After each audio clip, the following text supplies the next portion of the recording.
Hello, good morning दोस्तों।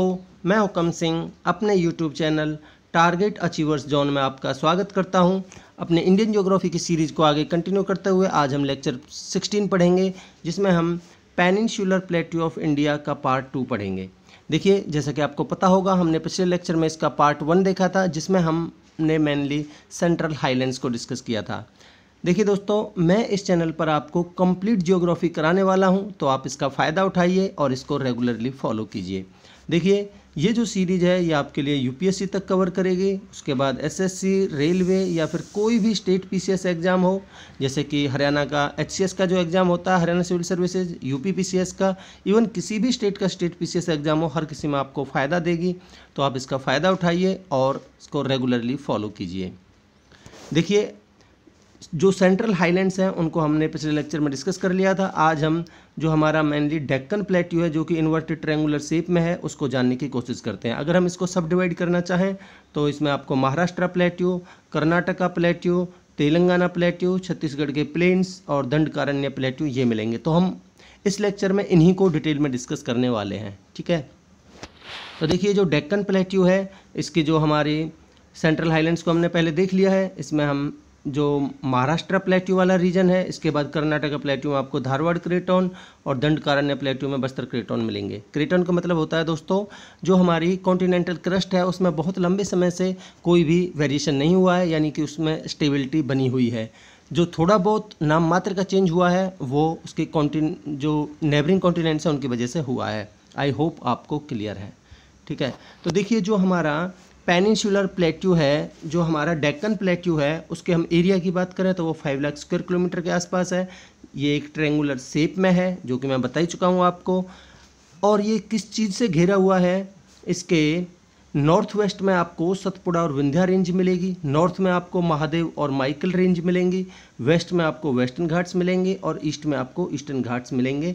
तो इनसे ये घिरा हुआ है। देखिए, मैं आपको थोड़ा माइंड मैप बनवाता हूँ। जैसे ये हमारा सदर्न इंडिया का पोर्शन है, इसमें इन्वर्टेड ट्रायंगुलर शेप में ये हमारा डेक्कन प्लेट्यू है, ठीक है। आपको नॉर्थ वेस्ट में सतपुड़ा और विंध्या रेंज मिलेंगी, ठीक है। नॉर्थ में आपको महादेव और माइकल रेंज मिलेंगी, वेस्ट में आपको वेस्टर्न घाट्स और ईस्ट में ईस्टर्न घाट्स से ये घिरा हुआ है, ठीक है। आई होप आपको इनकी लोकेशन क्लियर है। देखिए, अगर हम इनकी एवरेज एलिवेशन की बात करें तो वो 600 मीटर के आसपास है। साउथ में ये 1000 मीटर तक हाइट अटेन करता है, बट नॉर्थ में इनकी हाइट लगभग 500 मीटर तक ही रह जाती है। अगर इनके जनरल स्लोप की बात करें तो वो वेस्ट टू ईस्ट की तरफ है। इसको हम इस लिहाजे से भी देख सकते हैं क्योंकि जो हमारी मेजर रिवर्स हैं सदर्न इंडिया की या पेनिनसुलर रीजन की, वो उनका जो फ्लो है वो वेस्ट टू ईस्ट की तरफ है। तो हम कह सकते हैं कि इनका जो एलिवेशन है वो वेस्ट टू ईस्ट की तरफ है, ठीक है। जो ये रिवर्स हैं, इनको जो हमारे पेनिनसुलर प्लेट्यूज हैं सब डिवाइड किया हुआ है और इनको स्मॉलर प्लेट्यूज में डिवाइड कर दिया है, ठीक है। देखिए, अब हम इनको 1 बाय 1 जानने की कोशिश करते हैं। सबसे पहले हम महाराष्ट्र प्लेट्यू को देखेंगे। महाराष्ट्र प्लेट्यू, जैसे कि नाम से ही पता चल रहा है कि ये महाराष्ट्र स्टेट में लोकेटेड है, जो इसका नदर्न पार्ट फॉर्म करता है। किसका? डेक्कन प्लेट्यू का नदर्न पार्ट फॉर्म करता है, ठीक है। जो इसका मेजर रीजन है वो बेसाल्टिक रॉक्स का बना हुआ है, जो कि लावा ओरिजिन के हैं, ठीक है। ये एक रोलिंग प्लेन की तरह प्रतीत होता है वेदरिंग की प्रोसेस के कारण। दोस्तों, वेदरिंग क्या है? जो हमारे रॉक्स और मिनरल्स हैं उनका ब्रेक डाउन होना on the surface of the earth. इस प्रक्रिया में इसके बहुत सारे एजेंट्स होते हैं, जैसे कि आइस, वाटर, एसिड्स या फिर चेंज इन टेम्परेचर, ये सब वेदरिंग के एजेंट्स हैं, ठीक है। तो इस प्रक्रिया के द्वारा इन रोलिंग प्लेन्स की फॉर्मेशन हुई है। ये बहुत ज़्यादा ब्रॉड और शैलो वैलीज आपको यहाँ देखने को मिलेंगी, जो कि गोदावरी रिवर, भीमा रिवर और कृष्णा रिवर के द्वारा घेरी हुई हैं, ठीक है। और ये यहाँ पे आपको टॉप्ड स्टीप साइडेड हिल्स मिलेंगी और रिजेज मिलेंगी, ठीक है। जो ये एंटायर एरिया है, यहाँ पे आपको ब्लैक कॉटन सॉइल मिलेगी, जिसको हम रेगुर सॉइल के नाम से भी जानते हैं, ठीक है। इसके बाद देखते हैं हम कर्नाटका प्लेट्यू। जो कर्नाटका प्लेट्यू है इसको हम मैसूर प्लेट्यू के नाम से भी जानते हैं, ठीक है, जो कि हमारा महाराष्ट्र प्लेट्यू है उसके साउथ में ये लोकेटेड है। जो ये एरिया है ये भी रोलिंग प्लेट्यू की तरह है, प्रतीत होता है। रोलिंग प्लेट्यू का मतलब होता है दोस्तों एक हॉरिजॉन्टल शेप ये अटेन नहीं करता। इसका जो स्ट्रक्चर होता है वो अप्स एंड डाउन्स यानी राइज एंड फॉल इसके स्ट्रक्चर में देखने को मिलेंगे। ठीक है, अगर इसके एवरेज एलिवेशन की बात करते हैं तो वो 600 से 900 मीटर तक है। ठीक है, ये बहुत ज़्यादा डिसेक्टेड है बाय द न्यूमरस रिवर्स, बहुत सारी रिवर्स के द्वारा इसको काटा हुआ है जो कि वेस्टर्न घाट से ओरिजिनेट होके बे ऑफ बंगाल में गिरती हैं, तो उनके द्वारा इसको बहुत ज़्यादा काटा हुआ है। जो इनका जनरल ट्रेंड है वो जो हमारे वेस्टर्न घाट्स हैं या तो इनके पैरेलल या फिर इनके अक्रॉस में हैं। ठीक है, देखिए आप इस मैप के माध्यम से समझिए। देखिए ये जो सेंट्रल हाईलैंड्स हैं मैं इनको पिछले लेक्चर में आपको बता चुका हूँ, जिसमें Malwa plateau, Bundelkhand plateau, Baghelkhand plateau, छोटा नागपुर प्लेट्यू, शिलोंग या मेघालय प्लेट्यू, इनको हम पिछले लेक्चर में डिस्कस कर चुके हैं। आज हम डेक्कन प्लेट्यू या पेनिनसुलर प्लेट्यू को देखेंगे, जिसमें हम महाराष्ट्र प्लेट्यू, डेक्कन प्लेट्यू, इसके बाद कर्नाटका प्लेट्यू, ये तेलंगाना प्लेट्यू और ये दंडकारण्य प्लेट्यू। ठीक है, तो हम इन्हीं को डिस्कस करेंगे। देखिए जो हमारा हम किसको पढ़ रहे थे, कर्नाटका प्लेट्यू को। तो यहाँ की जो हाईएस्ट पीक है वो 1913 मीटर जिसकी हाइट है वो मुलनगिरी में लोकेटेड है। बादाबुदन की हिल्स हैं जो उन पे लोकेटेड है चिकमंगलूर डिस्ट्रिक्ट में। ये कहाँ है, कर्नाटक में। ठीक है, इस प्लेट्यू को हम दो भागों में डिवाइड कर सकते हैं, एक तो मलनाड और दूसरा मैदान। जो दोस्तों मलनाड है ये कन्नड़ भाषा में इसका मतलब होता है हिल कंट्री। ठीक है, ये जो हमारी ये बहुत ज़्यादा डिसेक्टेड है डीप रिवर वैलीज में और बहुत घने जंगलों से ये घिरा हुआ है। ठीक है, जो ये मैदान है दूसरी तरफ ये एक रोलिंग प्लेन की तरह है, यानी कि इनका जो अपीयरेंस है वो अप्स एंड डाउन्स की फॉर्म में है, यानी राइज एंड फॉल है। ठीक है, ये हॉरिजॉन्टल नहीं है। ये जो इसका टेपरिंग है वो इस तरीके से है और ये इधर आके जो हमारी नीलगिरी हिल्स हैं वहाँ आके ये मर्ज हो जाते हैं। ठीक है, ईस्टर्न और वेस्टर्न घाट्स के साथ में। देखिए इसके बाद देखते हैं हम तेलंगाना प्लेट्यू। जो हमारा तेलंगाना प्लेट्यू है ये आर्कियनीसिस का बना हुआ है, यानी कि ये धारवाड़ रॉक्स का बना हुआ है। और आपको जो हमारा गोदावरी वैली है, गोदावरी बेसिन है, वहाँ पे आपको गोंडवाना रॉक्स भी देखने को मिलेंगे जो कि कोल फील्ड्स के लिए बहुत ही फेमस हैं। ठीक है, जो ये धारवाड़ रॉक्स स्ट्रेटा है, स्ट्रेटा दोस्तों मैं आपको पिछले लेक्चर में बता चुका हूँ, जो हमारे अर्थ के इंटरनल डिस्टर्बेंसेस की वजह से जो सरफेस पे अपीयरेंस होती है उसी को हम स्ट्रेटा बोलते हैं। तो ये जो धारवाड़ रॉक स्ट्रेटा है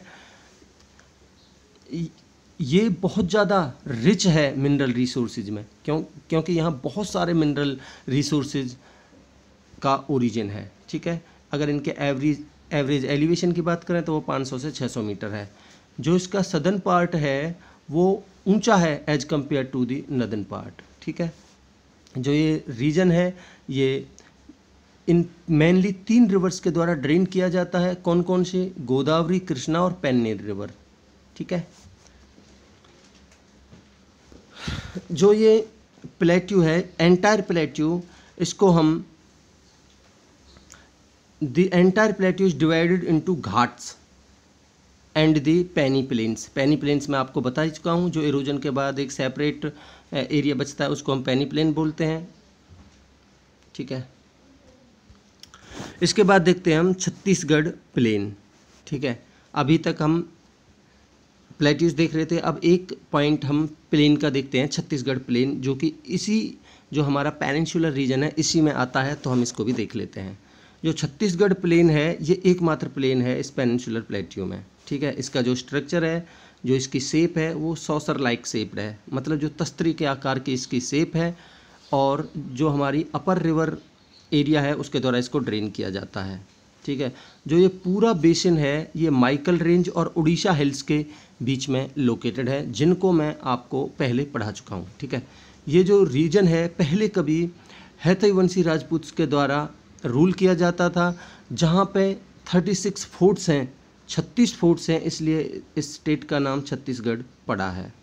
ठीक है, आप दोबारा सुनिए, पहले इसको हैथई वंशी राजपूत के द्वारा इस एरिया को रूल किया जाता है। इस एरिया में, इस रीजन में आपको 36 फोर्ट्स मिलेंगे, जिसकी वजह से इसका नाम छत्तीसगढ़ पड़ा है। ठीक है, जो ये बेसिन है ये कहाँ लाई करता है?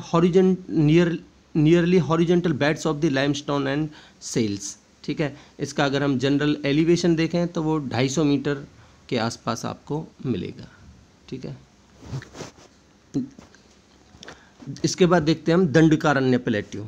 देखिए ये मेनली छत्तीसगढ़ और आसपास के एरिया में लोकेटेड है। देखिए ये है हमारा दंडकारण्य प्लेट्यू।